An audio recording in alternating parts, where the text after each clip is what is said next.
Today we are going to read Percy Jackson and the Olympians, the Lightning Thief, Chapter 2. Follow along in your book if you have it with you at home. The chapter is called Three Old Ladies Knit the Socks of Death.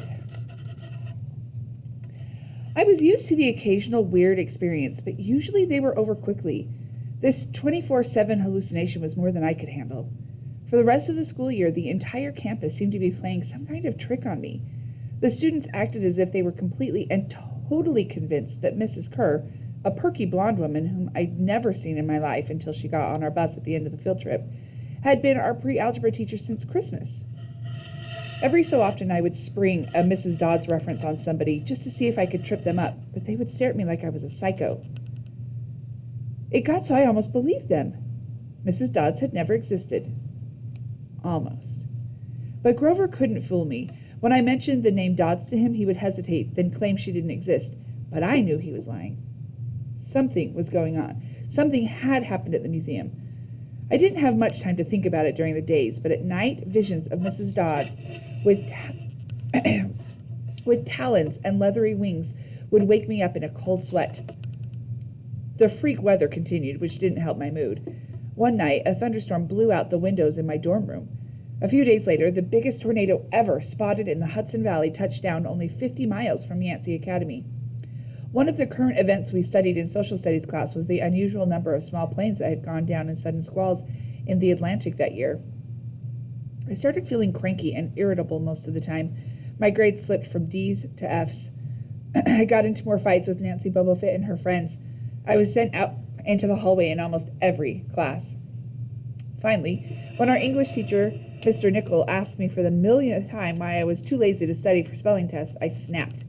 I called him an old sot. I wasn't even sure what it meant, but it sounded good. The headmaster sent my mom a letter the following week, making it official. I would not be invited back next year to Yancey Academy. Fine, I told myself, just fine. I was homesick. I wanted to be with my mom in our little apartment on the Upper East Side, even if I had to go to public school and put up with my obnoxious stepfather and his stupid poker parties. And yet, there were things I'd miss at Yancey. The view of the woods out my dorm window, the Hudson River in the distance, the smell of pine trees. I'd miss Grover, who'd been a good friend, even if he was a little strange. I worried how he'd survive next year without me. I'd miss Latin class, too, Mr. Bruner's crazy tournament days and his faith that I could do well. As exam week got closer, Latin was the only test I studied for. I hadn't forgot what Mr. Bruner had told me about this subject being life and death for me. I wasn't sure why, but I started to believe him. The evening before my final, I got so frustrated I threw the Cambridge Guide to Greek Mythology across my dorm room. Words had started swimming off the page, circling my head, the letters doing 180s as if they were riding skateboards. There was no way I was going to remember the difference between Chiron and Charon, or Polydictes and Polydeuces. And conjugating those Latin verbs? Forget it. I paced the room, feeling like ants were crawling around inside my shirt. I remember Mr. Bruner's serious expression, his 1,000-year-old eyes. I will accept only the best from you, Percy Jackson. I took a deep breath. I picked up the mythology book. I'd never asked a teacher for help before. Maybe if I talked to Mr. Bruner, he could give me some pointers. At least I could apologize for the big fat F I was about to score on his exam. I didn't want to leave Yancey Academy with him thinking I hadn't tried. I walked downstairs to the faculty offices. Most of them were dark and empty, but Mr. Bruner's door was ajar, light from his window stretching across the hallway floor. I was 3 steps from the door handle when I heard voices inside the office. Mr. Bruner asked a question. A voice that was definitely Grover said, "Worried about Percy, sir." I froze. I'm not usually an eavesdropper, but I dare you to try not listening if you hear your best friend talking about you to an adult. I inched closer. "Alone this summer," Grover was saying. "I mean, a kindly one in the school? Now that we know for sure, and they know too." "We would only make matters worse by rushing him," Mr. Bruner said. "We'd need the boy to mature more." "But he may not have time. The summer solstice deadline." "Will have to be resolved without him, Grover. Let him enjoy his ignorance while he still can." "Sir, he saw her." His imagination, Mr. Brunner insisted. The mist over the students and staff will be enough to convince him of that. Sir, I can't fail in my duties again. Grover's voice was choked with emotion. You know what that would mean. You haven't failed, Grover, Mr. Brunner said kindly. I should have sent for her. I should have seen her for what she was. Now, let's just worry about keeping Percy alive until next fall. The mythology book dropped out of my hand and hit the floor with a thud. Mr. Brunner went silent. My heart hammering, I picked up the book and backed down the hall. A shadow slid across the lighted glass of Mr. Brunner's office door. The shadow of something much taller than my wheelchair-bound teacher, holding something that looked suspiciously like an archer's bow. I opened the nearest door and slipped inside. A few seconds later, I heard a slow clop, clop, clop, like muffled wood blocks. Then a sound like an animal snuffling right outside my door. A large, dark shape paused in front of the glass, then moved on. A bead of sweat trickled down my neck. Somewhere in the hallway, Mr. Brunner spoke. Nothing, he murmured. My nerves hadn't been right since the winter solstice. Mine neither, Grover said, but I could have sworn. Go back to the dorm, Mr. Brunner told him. You've got a long day of exams tomorrow. Don't remind me. The lights went out in Mr. Brunner's office. I waited in the dark for what seemed like forever. Finally, I slipped out into the hallway and made my way back up to the dorm. Grover was lying on his bed studying his Latin exam notes like he'd been there all night. Hey, he said bleary-eyed. You going to be ready for the test? I didn't answer. You look awful, he frowned. Is everything okay? Just tired. I turned so he couldn't read my expression and started getting ready for bed. I didn't understand what I'd heard downstairs. I wanted to believe I'd imagined the whole thing. But one thing was clear. Grover and Mr. Brunner were talking about me behind my back. They thought I was in some kind of danger. The next afternoon, as I was leaving the 3-hour Latin exam, my eyes swimming with all the Greek and Roman names I'd misspelled, Mr. Brunner called me back inside. For a moment, I was worried he'd found out my eavesdropping the night before, but that didn't seem to be the problem. Percy, he said, don't be discouraged about leaving Yancey. It's for the best. His tone was kind, but the words still embarrassed me. Even though he was speaking quietly, the other kids finishing the test could hear. Nancy Bubblefit smirked at me and made sarcastic little kissing motions with her lips. I mumbled, Okay, sir. I mean, Mr. Brunner wheeled his chair back and forth like he wasn't sure what to say. This isn't the right place for you. It was only a matter of time. My eyes stung. Here was my favorite teacher in front of the class telling me I couldn't handle it. After saying he believed in me all year, now he was telling me I was destined to get kicked out? Right, I said, trembling. No, Mr. Brunner said. Oh, confound it all. What I'm trying to say... You're not normal, Percy. That's nothing to be... Thanks, I blurted. Thanks a lot, sir, for reminding me. Percy. But I was already gone. On the last day of the term, I shoved my clothes into my suitcase. The other guys were joking around, talking about their vacation plans. One of them was going on a hiking trip to Switzerland. Another was cruising the Caribbean for a month. They were juvenile delinquents like me, but they were rich juvenile delinquents. Their daddies were executives or ambassadors or celebrities. I was a nobody, from a family of nobodies. They asked me what I'd be doing this summer, and I told them I was going back to the city. What I didn't tell them was that I'd have to get a summer job walking dogs or selling magazine subscriptions and spend my free time worrying about where I'd go to school in the fall. Oh, one of the guys says, that's cool. They went back to their conversation as if I'd never existed. The only person I dreaded saying goodbye to was Grover, but as it turned out, I didn't have to. He'd booked a ticket to Manhattan on the same Greyhound as I had, so there we were, together again, heading into the city. During the whole bus ride, Grover kept glancing nervously down the aisle, watching the other passengers. It occurred to me that he'd always acted nervous and fidgety when we left Yancey, as if he expected something bad to happen. Before, I'd always assumed he was worried about getting teased, but there was nobody to tease him on the Greyhound.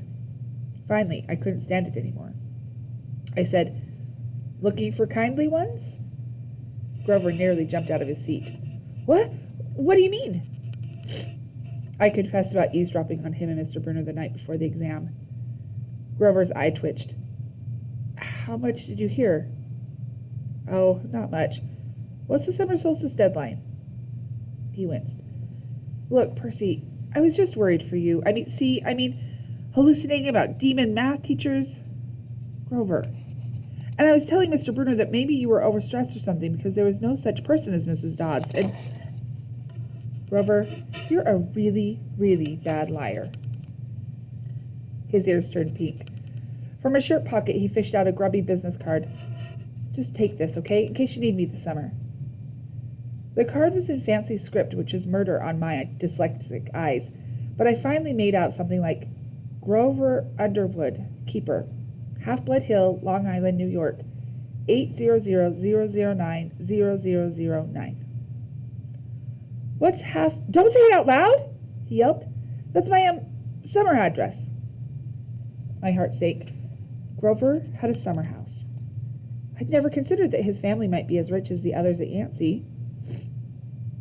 Okay, I said glumly. So, like if I want to come visit your mansion? He nodded. Or if you need me. Why would I need you? It came out harsher than I meant it to. Grover blushed right down to his Adam's apple. Look, Percy, the truth is, I kind of have to protect you. I stared at him. All year long I'd gotten into fights, keeping bullies away from him. I'd lost sleep worrying that he'd get beaten up next year without me. And here, he was acting like he was the one who defended me. Grover, I said, what exactly are you protecting me from? There was a huge grinding noise under our feet. Black smoke poured from the dashboard, and the whole bus filled with a smell like rotten eggs. The driver cursed and limped the Greyhound over to the side of the highway. After a few minutes clanking around in the engine compartment, the driver announced that we'd all have to get off. Grover and I filed outside with everybody else. We were on a stretch of country road, no place you'd notice if you didn't break down there. On our side of the highway was nothing but maple trees and litter from passing cars. On the other side, across 4 lanes of asphalt, shimmering with afternoon heat, was an old-fashioned fruit stand. The stuff on sale looked really good, heaping boxes of blood-red cherries and apples, walnuts and apricots, jugs of cider in a clawfoot tub full of ice. There were no customers, just 3 old ladies sitting in rocking chairs in the shade of a maple tree, knitting the biggest pair of socks I'd ever seen. I mean, these socks were the size of sweaters, but they were clearly socks. The lady on the right knitted one of them. The lady on the left knitted the other. The lady in the middle held an enormous basket of electric blue yarn. All 3 women looked ancient, with pale faces, wrinkled like fruit leather. Silver hair tied back in white bandanas, bony arms sticking out of bleached cotton dresses. The weirdest thing was, they seemed to be looking right at me. I looked over at Grover to say something about this and saw that the blood had drained from his face. His nose was twitching. Grover? I said, hey, man. Tell me they're not looking at you. They are, aren't they? Yeah, weird, huh? You think those socks would fit me? Not funny, Percy. Not funny at all. The old lady in the middle took out a huge pair of scissors, gold and silver, long-bladed like shears. I heard Grover catch his breath. We're getting on the bus, he told me. Come on.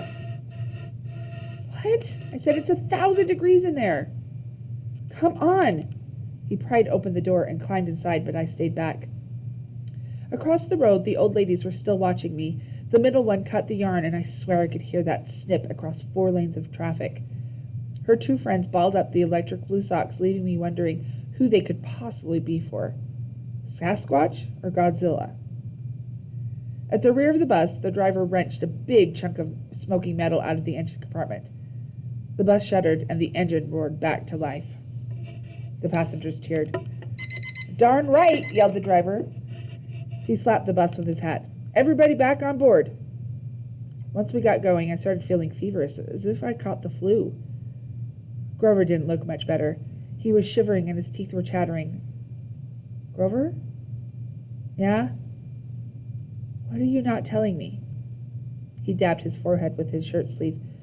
Percy, what did you see back at the fruit stand? You mean the old ladies? What is it about them, man? They're not like Mrs. Dodds, are they? His expression was hard to read, but I got the feeling that the fruit stand ladies were something much, much worse than Mrs. Dodds.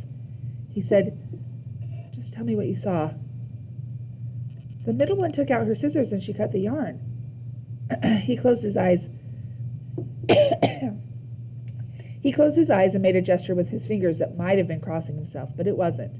It was something else, something almost older.